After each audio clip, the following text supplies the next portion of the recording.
Hola a todos, veo que hay mucha gente llegando, qué chévere tenerlos a todos acá.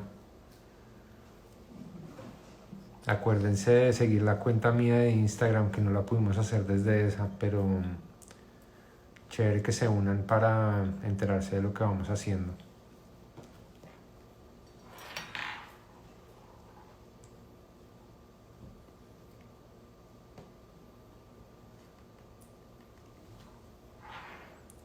Acá estamos esperando a Ángel Castaño, que ya debe estar por unirse. Y, y empezamos a dar candela.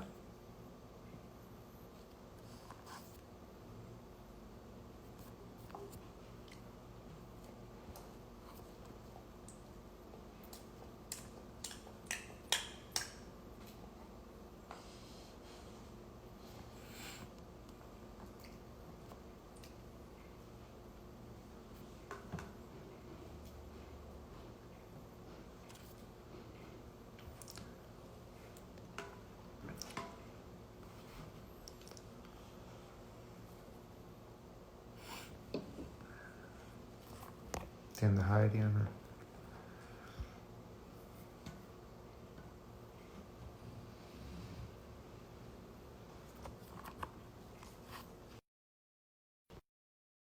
No, ahí no, acá. No lo has puesto. Ya, paciencia. Paciencia. No, Ángel, me tienes que aceptar desde la cuenta de tienda Javeriana. Ahora te voy a volver a mandar un mensaje.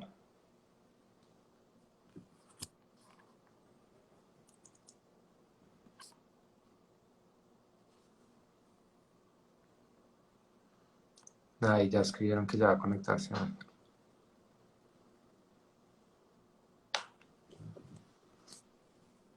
Ay, ¿cómo lo, cómo lo volteo? A ver, Espichar el dibujito de la camarita, Ángel. eso ahí. Uy,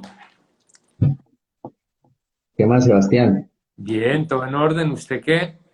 Bien, bien, todo bien. Aquí sobreviviendo este apocalipsis local o global mejor. Global. Yo diría global, sí, señor. Sí, sí. ¿Cómo van las cosas? Bien, todo en orden, trabajando duro, empujando, escribiendo, editando. Sí.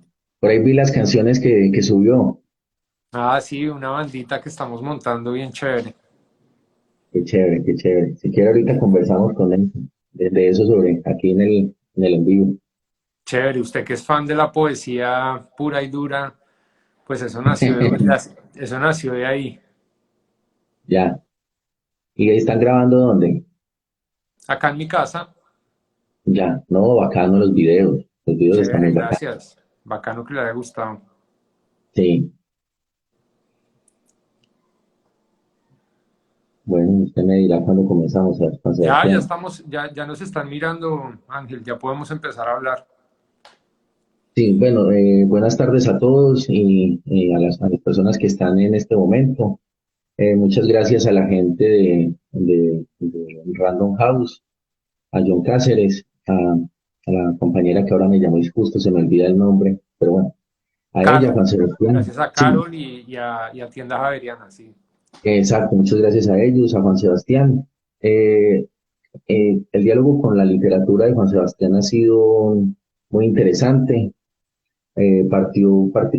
Nació en el momento en que conocí la obra La Venta, una novela, la primera novela que él publica con literatura Random House. Me parecía que era una propuesta muy interesante y muy distinta a lo que se hacía o lo que se está haciendo incluso ahora en el panorama de la literatura colombiana. Y antes sostuvimos una conversación que la gente puede leer, o si le interesa, puede buscarla en la revista Bacánica cuando Sebastián publicó Contenido Explícito, un tríptico, una trilogía de novelas ambientadas en los Estados Unidos, que refrenda un poco una estética novelística que Juan Sebastián ha explorado y que también ha tenido su punto más reciente, al menos editorial, con Profeta. Entonces, pues, la idea es conversar un poco alrededor de esto. conocer un poco alrededor de las nociones de la literatura de la escritura de Sebastián Gaviria. Y pues sí me gustaría, Juan Sebastián, que habláramos porque, refrescando un poco lo que habíamos conversado antes, los mails que hemos intercambiado, incluso ahora con la lucha que hace el grupo, el hecho de la poesía, el hecho de ciertos autores que han sido trascendentales en su formación literaria, Morrison, Poe, Baudelaire. Me gustaría que comenzáramos hablando de poesía, que básicamente para muchos autores es el género central. Y no tanto qué papel ha jugado la poesía en su formación como lector, sino más bien qué aporte le ha dado la poesía a su formación como artista, porque ya no solamente es escritor, sino músico. Sí, eh, pues la verdad, Ángel, mi primera incursión directa en la literatura fue por medio de la poesía, eh, específicamente los poemas de Rimbaud. Fueron, de hecho, fue la primera obra literaria que me empezó a demostrar, aparte de los cuentos cortos de Poe, el universo de libertad que la literatura era capaz de encerrar. ¿Sí? En ese momento yo tenía un poco un prejuicio respecto a que la literatura debía ser una actividad muy académica, y gracias a esas incursiones en la poesía maldita, digamos, Baudelaire, Rimbaud, sí, muy inclinado a lo francés, y mucho más adelante, pues Bukowski, como todo adolescente respetable interesado en la literatura. Y fue aquí donde empecé a darme cuenta del poder que podía tener la literatura como una manifestación del individuo, ¿no? Como una manifestación muy, muy, muy, muy fiera, muy drástica de lo que puede llegar a ser el individuo, ¿no? El universo del individuo. Y hay uno de los rasgos de su poesía, Juan Sebastián, que son muy aforística, una poesía muy aforística, muy centrada más bien en el concepto y no tanto en la palabra. Me gustaría que habláramos un poco de eso porque eso nos va a permitir también luego conectarnos con las novelas y con el papel del concepto en su escritura. Sí, la brevedad en la literatura, que es algo que, por ejemplo, Borges cultivó muchísimo, o perros bravos como Cioran y Nietzsche en algunos momentos, siempre fue algo que me pareció cautivador. La idea de destilar el lenguaje hasta su punto más intoxicante y más efectivo, siempre me pareció como un desafío, ¿no? Hubo una época de mi vida en la que traté de empujar la economía del lenguaje hasta su punto más extremo. Eh, Cuando uno habla de eso, a mí me viene a la mente algo que alguien alguna vez dijo, no que, creo que alguna vez Borges dijo que a todas las novelas, incluyendo al Quijote, le sobraban la mitad de las páginas, ¿no?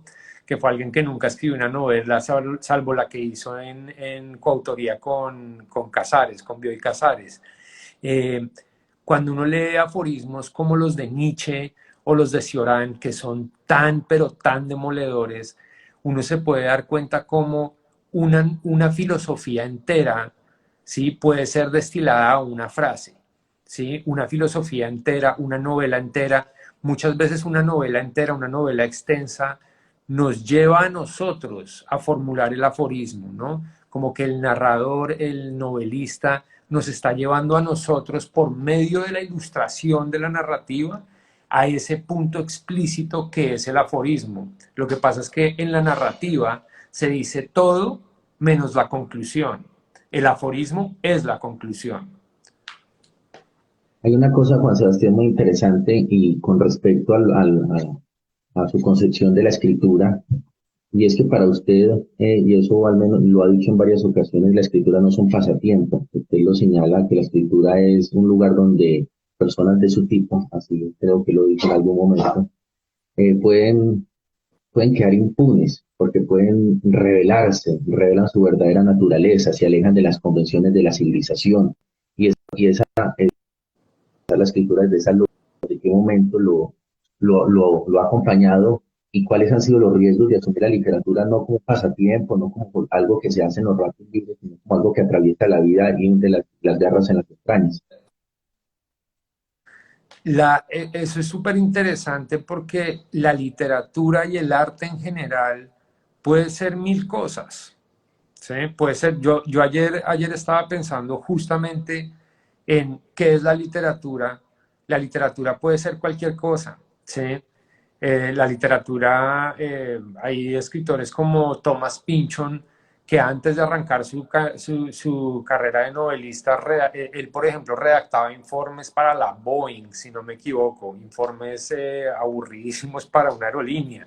La, la, la literatura puede llegar a ser lo que sea que uno quiere que sea. Lo único que yo me he impuesto a mí mismo como una premisa y como una exigencia es que por lo menos mientras está en mis manos, la literatura debe ser un ejercicio de confrontación y no un ejercicio en el que yo me confronto al mundo o en el que yo confronto al mundo conmigo, sino un ejercicio mediante el cual yo me confronto a mis temores. De alguna manera me he impuesto eso. La literatura, cuando yo la estoy trabajando, no puede darse el lujo de ser doméstica, ¿sí? No puede ser un ejercicio doméstico, ¿sí? Eh, cuando el individuo, ¿sí? Empieza a, yo creo que lo que separa al individuo de las masas, o sea, yo creo que el concepto antagónico de masas no es élite, ¿sí? Lo que es lo completamente opuesto a las masas no es los pocos que tienen mucho dinero. Yo creo que lo que se contrapone a las masas es el individuo, pero precisamente ahí es donde entro en algo que yo he examinado a lo largo de mi literatura y es cómo cuál es la diferencia entre un individuo y las masas. Un individuo es alguien que crea su propia escala de valores, ¿sí? O que por lo menos dedica gran parte de su tiempo y de su arte a poner a prueba los valores que le han sido heredados por la sociedad. ¿Sí? Entonces ahí es donde entramos en el tipo de literatura del que tú me estás hablando, que es un tipo de literatura donde el individuo se puede manifestar a sí mismo y se puede exhibir a sí mismo y salir impune, ¿sí?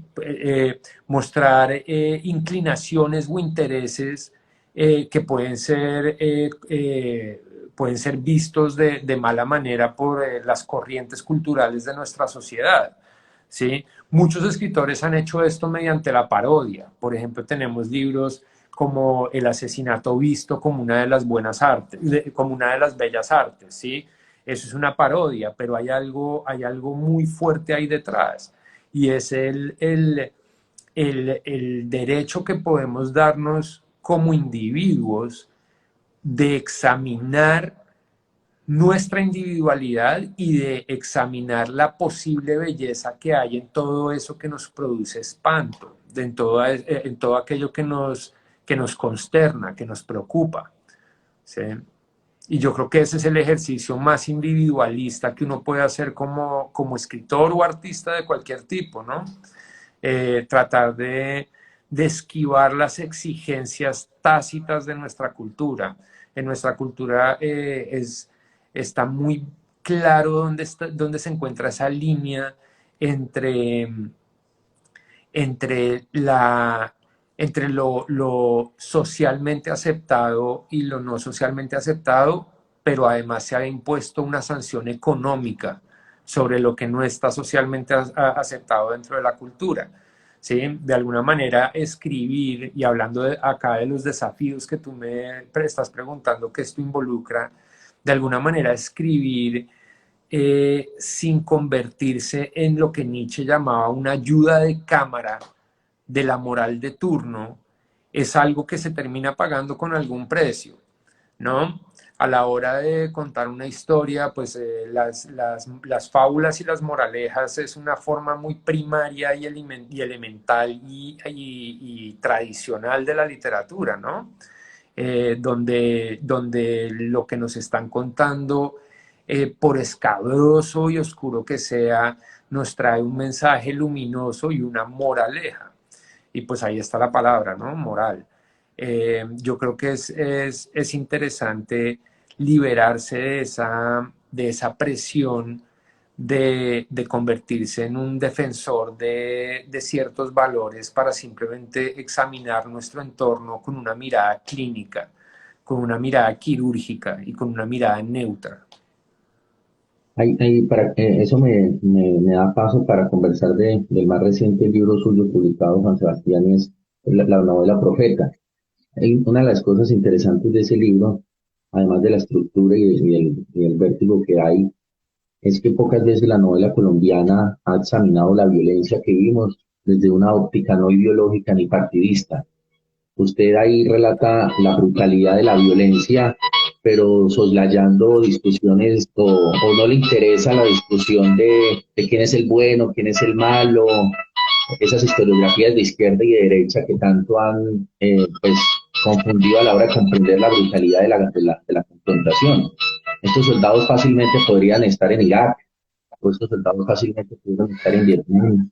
Entonces, me gustaría que abordara eso, porque generalmente la narrativa colombiana ha abordado el conflicto desde la óptica partidista e ideológica, y usted se desliga de eso. Sí, yo la verdad no tengo un conocimiento muy amplio de cómo se ha abordado el tema de la violencia en la literatura colombiana, pero sí un conocimiento superficial y estoy de acuerdo en su punto ahí. Eso fue algo que yo también hablé mucho con mi editor Sebastián Estrada, quien ha sido un gran aliado y casi que se podría decir que un cómplice a la hora de sacar estos libros a la luz.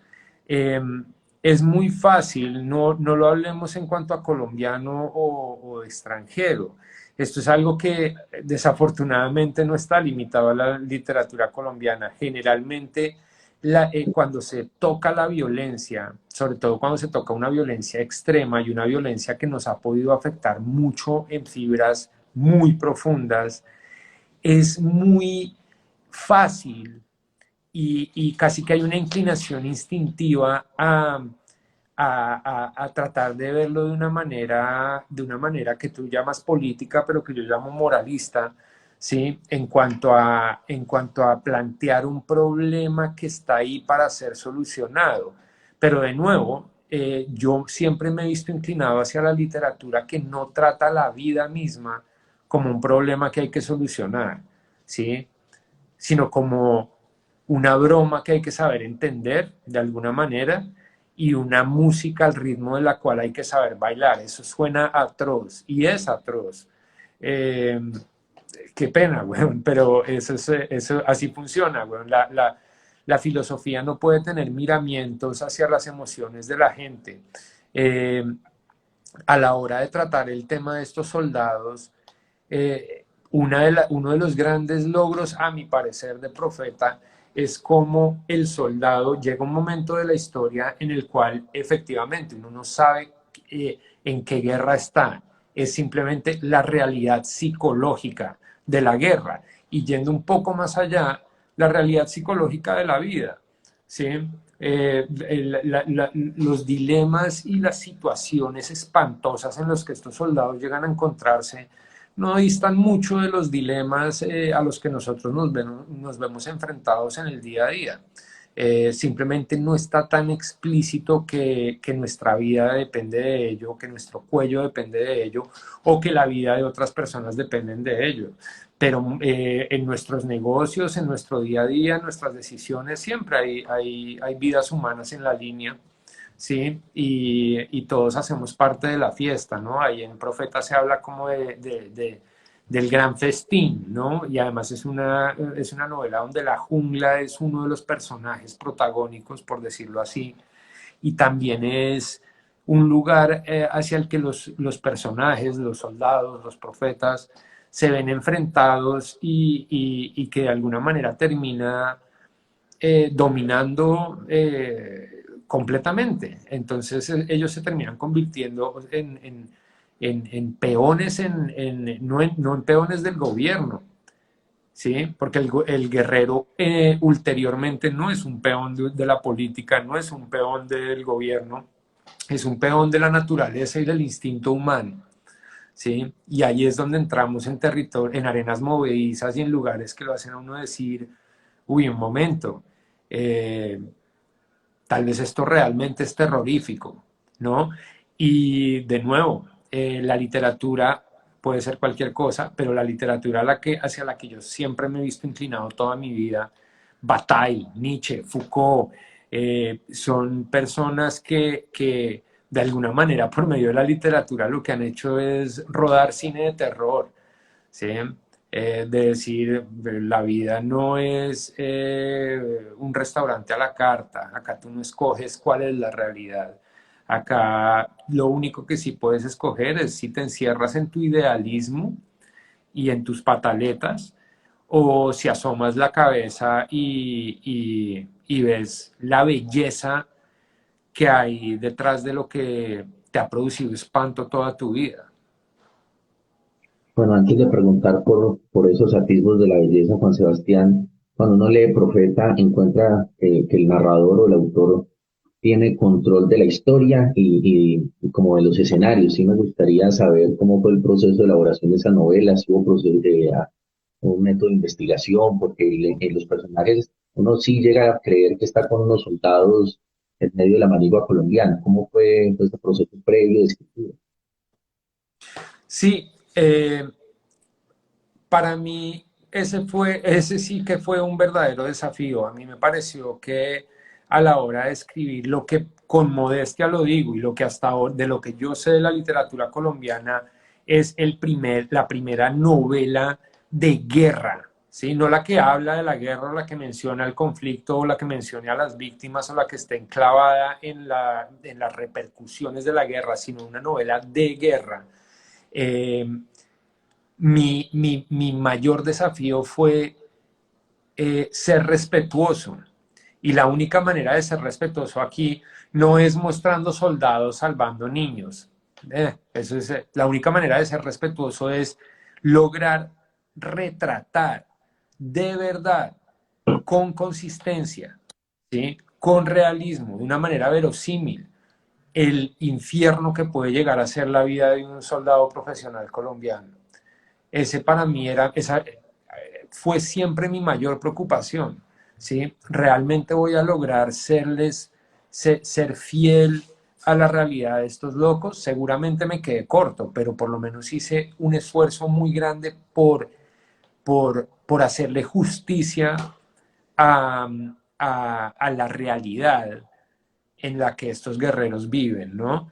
Al estrago psicológico, al estrago físico, al riesgo, a la duda, a las inquietudes de los soldados profesionales colombianos, ¿sí? Y de nuevo, intentando o con la gran ambición de estar penetrando en la psicología de los guerreros como tales, como tú dices, un man en Irak o un miliciano en Siria o un guerrillero en Colombia, es igual. A la hora de investigar esto, yo efectivamente tuve que caminar mucho y hablar con mucha gente. La novela nació, de hecho, en los Llanos Orientales, en una conversación que yo tuve en un atardecer con un trabajador en una finca y, y que en un momento dado mencionó, no, pues cuando yo era profeta, no sé qué, y yo le dije, ¿cómo así profeta, güey? Me dijo, no, soldado profesional. Cuando yo era soldado, y empezó a hablarme de los soldados profesionales, y ese fue el inicio de esto, pero de nuevo, esa novela fue publicada a finales del año pasado, el inicio de esto fue en el 2008, ¿sí? En el 2008 empezó mi idea de trabajar en una novela sobre los soldados profesionales colombianos y tuvo 1500 etapas.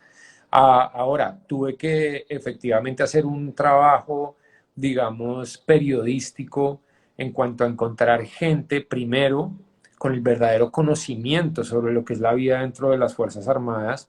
En cuanto a armas, digamos que yo tenía un conocimiento bastante amplio, eh, pero la logística, cómo funcionan los meses de licencia, qué comen, dónde viven, cómo es la vaina, cómo los sacan, cómo llegan a la selva, todos esos detalles que aparecen en algunos momentos de la novela, sí fueron cosas, sí fueron trabajos que investigué con gente que había estado ahí, tanto oficiales como profetas, que habían estado ahí en medio de eso. Obviamente siempre ellos nunca me lo pidieron, pero yo siempre me he abstenido de mencionar sus nombres, aunque me encantaría como agradecimiento, pero no sé, me he abstenido porque digamos que esa novela también puede ser interpretada como algo que desprestigia a las Fuerzas Armadas, ¿no? Ya. Entonces, pues por lo que sabemos que pasa en ella, ¿no? Eh, mm, Hay un punto con Juan Sebastián, usted en la respuesta decía que consideraba sin falsa modestia su novela la primera novela de la guerra en Colombia. Entonces sí me gustaría que nos hablara un poco de qué referentes ha tenido, qué referentes tuvo, qué lecturas formaron esa noción de lo que usted concibe como novela de guerra. sí, eh, más que lecturas fueron películas, al igual que usted Ángel, soy un cinéfilo enfermo y, y mi vida, mi infancia, una época en la que mi padre la única manera que encontró de irse de su casa fue regalarse a la Marina. Hay un par de pasajes donde vemos los suplicios por lo que estos soldados, cuando son soldados rasos, pasan, que son de hecho anécdotas que mi papá me contó. ¿Sí? Desde muy chiquito yo siempre estuve cautivado por la vida militar. De hecho, como usted sabe, fue tal mi enfatuación con el mundo militar que me fui a una academia militar en Estados Unidos donde de donde me terminaron echando, pero pues porque en ese momento para mí era un mundo muy romántico, ¿no? Eh, entonces, durante esa juventud, pues yo me dediqué a ver películas de guerra, Platoon, Apocalypse Now. Apocalypse Now es una película que por lo menos cada una vez al año me la repito, ¿sí? Porque ahí es donde empezamos a ver en películas. Platoon me parece que puede ser un poco moral, como medio moralista, como un llamado a la paz, ¿sí? Apocalypse Now, por el otro lado, es un lugar donde se pasa de ese intento como de hacer una denuncia contra la guerra para realmente empezar a entrar en la psicología de la guerra, ¿no? Que es algo que está aquí, ha estado aquí y siempre va a estar aquí. Entonces sí, más que todo ha sido el cine lo que me ha servido de inspiración, lo que me sirvió de inspiración a la hora de trabajar en Profeta. Y ahora pasemos a otra novela que también me parece muy interesante. Es la primera que usted publica con literatura Random House y es La Venta. En la venta ya el asunto es cómo es todo en este sistema de mercado y en esta sociedad de consumo todo se puede vender. Ya no hay espacios sagrados, no hay una reliquia que puede, todo está monetarizado, todo tiene un signo de dólares o de pesos encima. Y además que retrata muy bien el centro de Bogotá. El centro de Bogotá queda muy bien espacial y geográficamente trabajado. Entonces me gustaría que habláramos de esa novela y del asunto, los retos que implicó hacerla y escribirla. Sí, esa novela eh, fue la primera novela que yo publiqué con Random House, pero no fue la primera novela de ficción que escribí. Para ese entonces yo, por ejemplo, ya había escrito Shotgun Zen, la primera de la trilogía. Eh, y yo, en ese momento yo estaba, eso fue hace 6 años y pico, y yo estaba viviendo en Miami, mi esposa estaba embarazada, y de alguna manera yo en ese momento me imagino que extrañaba Colombia y quería vivir en Colombia, por lo menos por medio de mi literatura. Y entonces esta idea de una novela que sucediera en el centro de Bogotá me llamó muchísimo la atención. Eh, la venta, pues ya hoy en día todo el mundo sabe, es la historia de un mercader de piedras preciosas y objetos robados al que le llegan con las manos cercenadas del Che Guevara, para los que nos están escuchando, y él se ve encontrado, se ve en la situación de encontrarles un comprador. Eh, Cuando yo empecé a escribir esa novela, uno se da cuenta cuando uno lee esa novela, uno se da cuenta de una clara intención de examinar los límites o la ausencia de límites del capitalismo, ¿sí? Donde, como tú dijiste, donde todo está monetizado, donde todo tiene un precio, donde todo tiene valor. Y de alguna manera, pues sí es impactante. Yo después de eso he llegado a ver situaciones aún más extremas de nuestra monetización y de nuestra manera de darle valor económico a absolutamente todo. Y de nuevo, eso es un tema que se repite en Profeta, ¿no? Donde se le empiezan a dar valor a los órganos humanos, ¿no? Pero de nuevo, es chistoso porque nos sorprende que nosotros le demos valor a las vidas humanas cuando es un depredador, cuando es un individuo el que lo hace, ¿no? Si es un man vendiendo hígados robados en el mercado negro nos parece impactante, pero los seguros, las aseguradoras, un seguro de vida, eso es valor económico al centavo con el punto puesto sobre una vida humana.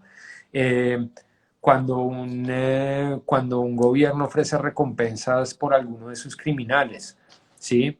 Un precio sobre la cabeza, ¿sí? Entonces, de nuevo, y ahí ya entramos a examinar el peso que tiene la moral en nuestro nivel de indignación. No nos indigna que le pongan un precio a la vida de unas personas, pero sí nos indigna que le pongan un precio al hígado que le va a salvar la vida a otra persona, porque entonces decimos, no, pero sí debería ser gratis, o esas cosas no deberían suceder.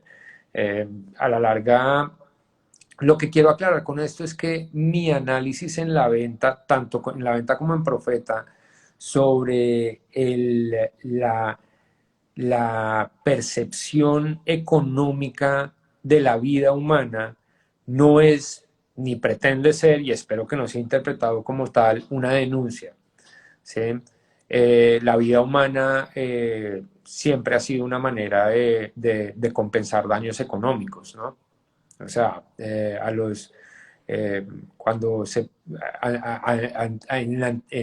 antiguamente se pagaba con heridas, con partes del cuerpo por deudas que no se podían saldar de otra manera. Y actualmente todavía hay países y estados donde la gente paga con su vida por perjuicios causados. O sea, que nosotros veamos la vida humana que pongamos un valor económico en la vida humana, no es algo eh, que sea solo una situación debida al capitalismo, es simplemente la sociedad humana, o sea, es la civilización humana. Nosotros siempre lo hemos hecho. ¿Sí? Y hay una faceta suya, Juan Sebastián, como cazador y el acercamiento a la naturaleza. Seguramente muchas de sus reflexiones sobre la realidad social y la realidad de nuestra civilización proviene de ese acercamiento con la naturaleza, porque la naturaleza es indiferente y es brutal. Entonces me gustaría que andáramos sobre eso y siento en sus ideas algunos ecos de Henry David Thoreau, el acercamiento a la naturaleza como ese elemento que nos recuerda nuestra finitud y también como ese choque que produce lo brutal con lo bello, esa cercanía entre lo brutal y lo bello. Sí, piensa, eso inmediatamente me trae a la mente una frase de Raúl Gómez Hattin, nuestro poeta número uno, a mi parecer, siempre lo será, eh, que dice, poeta, a la naturaleza hay que ir, a contemplarla, a defenderla. Y eso es una frase épica, eso es una frase épica porque, y de nuevo, nos remite otra vez a Nietzsche, el sentido de la vida. La gente se devana los sesos pensando en el sentido de la vida. El sentido de la vida es el sentido de la tierra, punto. Nosotros somos los que hacemos parte de la naturaleza. Eh, Desde pequeño, cuando cazaba con mi padre, esos momentos de internarse en un mundo salvaje y convertirse en uno más de sus engranajes siempre fueron algo mágico, ¿sí? Siempre fueron un momento de revelación, un momento de humildad, y eso es lo que a la larga el contacto con la naturaleza debe darnos, así sea el contacto mediante la descripción de la naturaleza en la literatura, que es algo épico y es algo que ha dado pie a algunas de las joyas de la poesía universal y de la literatura universal, ¿no?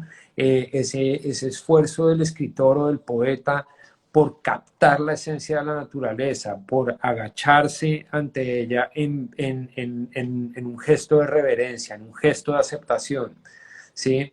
Entonces, eso es algo que en algunas novelas y en algunas obras uno no tiene la posibilidad de hacer, porque simplemente son obras urbanas, donde la única manera que tenemos de resaltar la exuberancia salvaje y ambigua de la naturaleza es al hacerlo mediante el comportamiento humano, pero la oportunidad de tratar de capturar la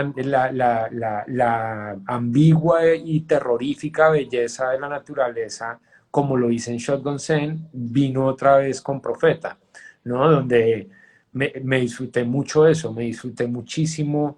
Sí, he estado en la selva, pero me disfruté muchísimo el desafío de traer la selva a mí por medio de la escritura. Y ya que la menciona, en varias ocasiones yo le he mencionado que esa es de las que está publicada hasta el momento la novela que me parece más poderosa e impactante. Torgunsen, esta novela que transcurre y mezcla también esos enormes paisajes norteamericanos, Sí, muy de tipo de John Ford, John Huston, todo ese cine western y la brutalidad de la historia propiamente. Es una sí, conjunción muy interesante y es, pues, en un buen sentido, es una novela muy norteamericana, muy al espíritu de esa brutalidad norteamericana. Entonces sí me gustaría que le sí, dedicáramos unos minutos a ese libro que vale la pena que los lectores, si no lo tienen en el radar, sí. lo busquen. Sí, Shotgun Zen es la primera novela de la trilogía americana de contenido explícito, que es este libro, el de la manopla. Eh, y efectivamente, por ejemplo, ¿se acuerda cómo le hablé de que cuando empecé a escribir La Venta yo estaba en Estados Unidos y como que quería capturar la esencia de Bogotá y de alguna manera llegar allá? Pues esa es mi claustrofobia. Yo Shotgun Zen lo escribí en Bogotá, sucede en Texas, y fue también un intento de compenetrar con ese universo paralelo y salvaje de, de, de la vida en el desierto, ¿no? En un desierto donde hay inmigrantes muriéndose de sed, donde hay lo que llaman acá rednecks, racistas que son cazadores de inmigrantes, donde está el cazador campesino y, y de alguna manera sí y la palabra que usted usó es perfecta, esa vastedad del territorio norteamericano, que es geográficamente hablando vasto. Eh, a mí me encantó, me gustó mucho, para mí también fue un gran placer entrar en ese desierto, que ese sí es así como si estaba en la selva, pues en ese desierto nunca había estado, por lo menos cuando empecé a escribir esa novela. Y, y es curioso cómo se da lo mismo, ¿no? Cuando los personajes, tanto en Profeta como en Shotgun Zen, cuando los personajes entran en ese mundo de naturaleza que generalmente es un mundo despiadado. En el caso de Profeta es la jungla, en el caso de Shotgun Zen es el desierto del sur de Texas. Es interesante cómo cuando ellos se adentran en este mundo no tienen más opción que convertirse en otra de sus criaturas, que es lo que los seres humanos vamos a hacer, sin importar en qué tan altos sean nuestros edificios. No importa. El hecho es que hay un rascacielos impecable con que los vidrios parecen espejos, con acero reluciente, pero ahí en el penthouse hay un animal salido de la jungla viviendo, ¿sí? Y eso es interesante. Y además que la misma novela pues utilizando un término cinematográfico, una road movie, es un viaje y es una cacería pues desatada no vamos a mencionar el hecho para los que no lo han leído, pero es una cacería brutal desatada. Entonces, ese hecho mismo de rastrear el asunto animal de la persona. Y efectivamente usted mencionaba algo, en la conexión de la naturaleza y la brutalidad en sus obras me recuerda mucho El Señor de las Moscas de Goldwyn. Basta que uno salir un Sí, poco de la ciudad y ya comienza a vivir eso.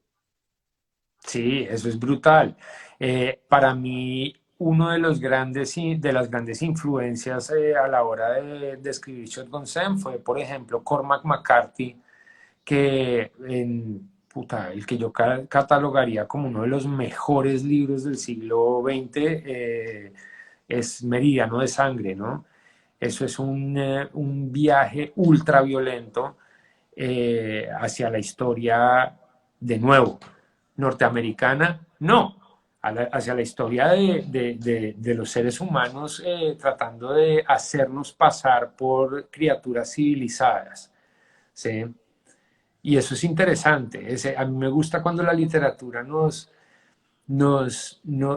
logra desvelar nuestras pretensiones de delicadeza, nuestras pretensiones de mostrarnos como algo que logró elevarse sobre el mundo salvaje de la naturaleza, ¿no? Algo que logró encontrar alguna especie de salvación, alguna especie de verdadero refinamiento, cuando vemos que ese refinamiento, cuando más claro está, es cuando más devorador se vuelve, ¿no? Nuestro refinamiento y nuestra supuesta delicadeza no es más que no es más que una manifestación más de nuestra capacidad depredadora.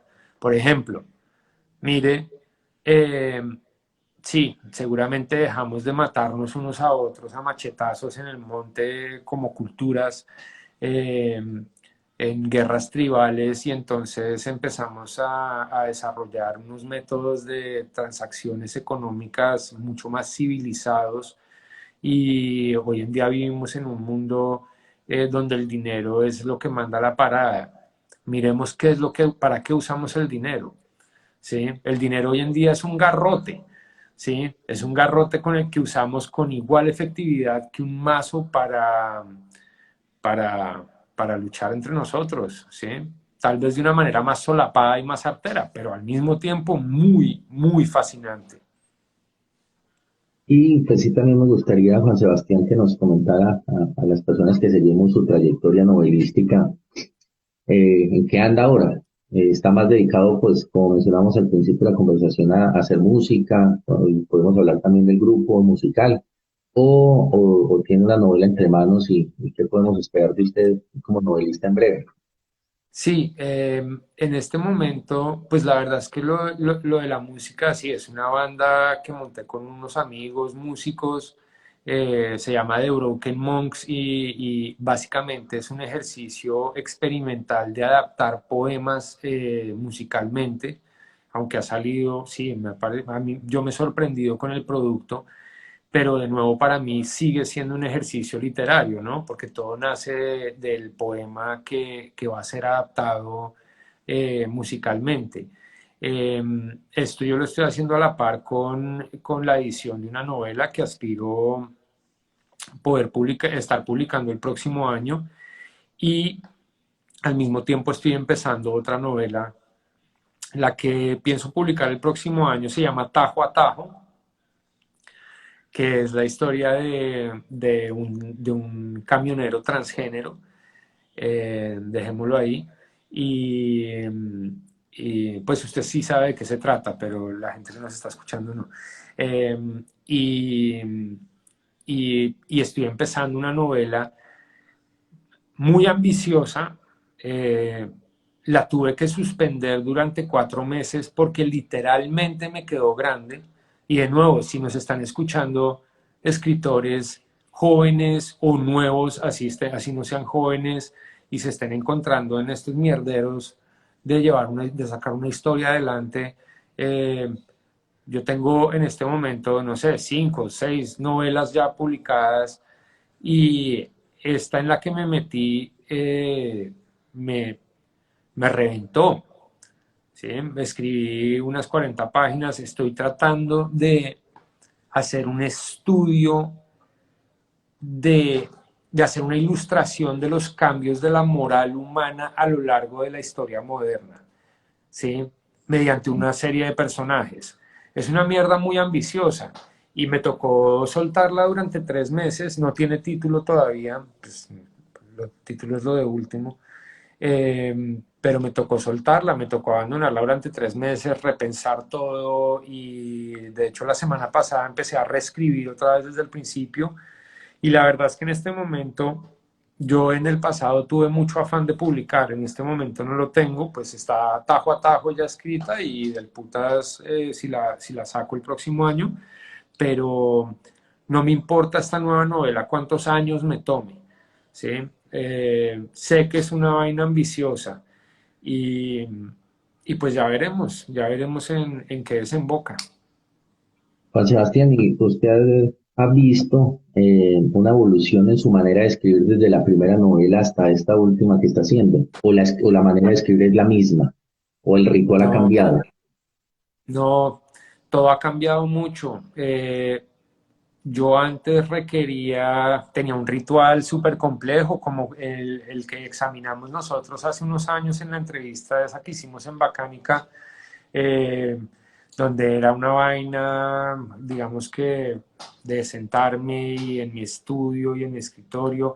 Hoy en día creo que me he vuelto una especie de novelista de sofá, güey. O sea, yo me siento en el sofá y me pongo el laptop en las piernas y empiezo a maquinar, a editar, a escribir. A veces boto 5 páginas, a veces una frase, como con mucho más dinamismo, ¿no? Como con menos ritual.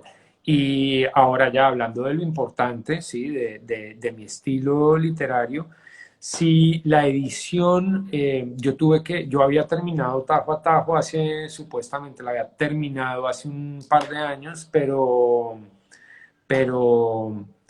pero pues tuve que hacer un trabajo de edición brutal con la ayuda de una muy buena amiga mía y lo terminé hace un par de meses y fue un proceso que me trajo mucha humildad y un gran aprendizaje respecto al desarrollo psicológico de los personajes, pero más que psicológico, el desarrollo psicológico es algo en lo que yo siempre me he sentido bien.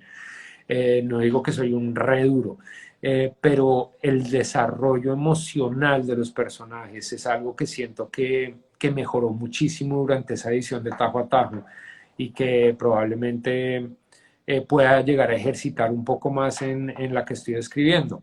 De nuevo, Borges lo dijo, todos somos aprendices, nunca voy a aspirar llegar a una orilla. Uno escribe por el placer de atravesar el río. A la larga, cuando uno llega a la orilla es cuando decide callarse. Claro. Y a veces la otra orilla es la misma muerte, o la nulidad como artista. También, si uno no se va a callar, pues la otra orilla es la muerte. Sí, hay una pregunta ya como para abrir un espacio y leer las preguntas que han salido varias de la gente. Sí me gustaría preguntarle, Juan Sebastián, su condición de escritor colombiano y latinoamericano en la industria norteamericana. ¿Qué tan fácil o qué tan difícil es conseguir una traducción o que los libros de autores foráneos circulen en el mercado norteamericano? ¿Cómo es ese asunto? Pues la verdad, yo no me he centrado en el mercado norteamericano, yo no he tratado de entrar en el mercado norteamericano, yo concentro mi obra en Colombia. A mí me pareció un experimento súper chévere hacer la trilogía de novelas que sucedían en Estados Unidos, pero siendo escritas por un escritor colombiano y en español, me pareció un experimento súper bacano. Eh, y pues ya afortunadamente a finales del año pasado logré conseguir una agencia literaria buena que está pues apostándole a la obra y pues ya ellos muestran los libros y si aparece alguien los traducirán a los idiomas que ellos consideren, pero para mí no es algo que sea muy relevante. Yo me siento muy afortunado de poder estar publicando mi obra con Random en Colombia y de poder seguir trabajando con Estrada. Para mí eso es un regalo, para mí eso es, ¡guau! Yo todavía no me la creo, ¿no? Yo creo que eh, Edwin, la mejor obra para el mejor libro para conocer la esencia de mi obra, le recomiendo La Venta. Y no, pero si quiere la esencia, le recomiendo Profeta. Y ahí está la esencia más destilada, una pregunta que estaban haciendo ahí, Ángel, qué pena. Me siento muy, muy afortunado de poder estar publicando. Muchos escritores ya publicados, pues entonces quieren ganar grandes premios y dedican gran parte de su energía a llegar ahí, y traducciones y adaptaciones cinematográficas, etcétera. Yo todavía me siento muy afortunado y tranquilo con poder trabajar en mis libros y dejar el pellejo en ellos y poder publicarlos con Sebastián en Random. Para mí eso es un regalo.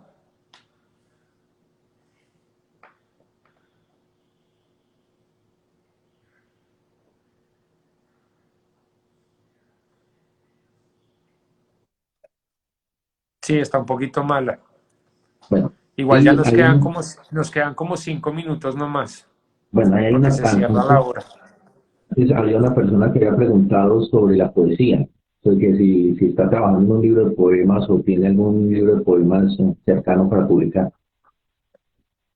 Pues lo tenía, pero se convirtieron en las letras de las canciones de The Broken Monks. Entonces, pues eventualmente también se podrán publicar como poemas, ¿no? Pero pues por ahora mi intención es que esos poemas sigan convirtiéndose en canciones. Esa es mi intención por ahora.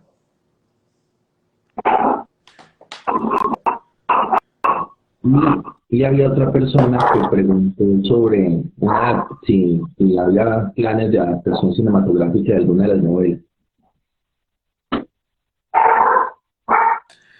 Eh, puede pasar, puede pasar, pero en este momento no, pues hay una novela que fue adaptada a guión ya, Shotgun Sen, y en este momento el interesado pues ya la adaptó a guión, es un muy buen director y está buscando productora, pero pues eso puede pasar o no pasar, ¿no? Eso es complicado, pero pues de nuevo, yo no me enveneno mucho ni me embriago mucho por eso. Yo sé que yo soy escritor y mi trabajo son las palabras. Del puta si pasa algo así, se disparan las ventas, lo traducen, etcétera. Pero mi trabajo es concentrarme en hacer buena literatura. Bien, no sé si alguien del público tiene preguntas o no sé si uno puede mirar, ¿no?, las preguntas, o sea, porque han salido varias mientras conversábamos. No sé cómo No, mirarlas. sí, acá no puedo ver. Bueno, pues cualquier cosa que alguien la vuelva y la escriba, igual ya nos quedan 4 minutos antes de que se cierre. No sé siquiera que cerremos. Sí, sí, no, Mis 5 influencias literarias más relevantes son eh, George Bataille, son filósofos por lo general, son George Bataille, Las lágrimas de Eros de George Bataille es uno de los mejores libros que me he leído. Nietzsche, todo Nietzsche. Yo creo que uno de los libros más imprescindibles de la literatura universal es la genealogía de la moral, sin lugar a dudas. La genealogía de la moral es uno de los libros más relevantes. Eh, la, las redes sociales, ahí me están preguntando en cuáles redes sociales pueden seguirme. En Instagram estoy bajo j.s.gaviria. Y pues la de la banda es The Broken Monks, los monjes rotos, pero en inglés. Sara María Salazar pregunta que para cuándo un libro para adolescentes. Me parece el colmo, todos mis libros son para adolescentes.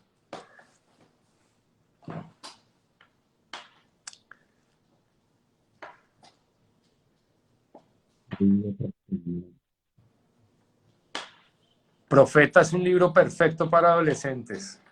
Profeta está apto desde los 13 años. Para rayarle la cabeza a los adolescentes. Sí, sí, sí. Claro que sí, es apenas. Igual, Juan Sebastián, muchas gracias por el espacio. Yo creo que ya, cierto, ya se nos está acabando el tiempo. No, Ángel, una berraquera. Muchas gracias, Ángel, por este espacio. Gracias a Tienda Javeriana y a Random House, como siempre, por apoyar mi obra. A John Cáceres, que ha sido muy, muy diligente en todas estas funciones. El gran John, que es una máquina, un aliado, un guerrero, muy chévere. Y muchas gracias a usted, Ángel. Ahí quedamos ahí estemos en contacto. Usted no, ya no tiene WhatsApp, pero mándeme su celular. Listo, listo, listo, Juan Sebastián. Bueno, y antes de terminar, pues les quiero dar las gracias a todos los que estuvieron viendo el live. Muchas gracias. Chévere que nos apoyen, chévere que nos acompañen, que acompañen nuestro estilo de literatura. Para mí es una berraquera. Muchas gracias. Un honor que hayan estado oyendo la conversación. Y de nuevo, gracias, Ángel. Hablamos Bueno, entonces, pronto. Sebastián, listo, listo, saludos, Chao. muchas gracias. Chao. No.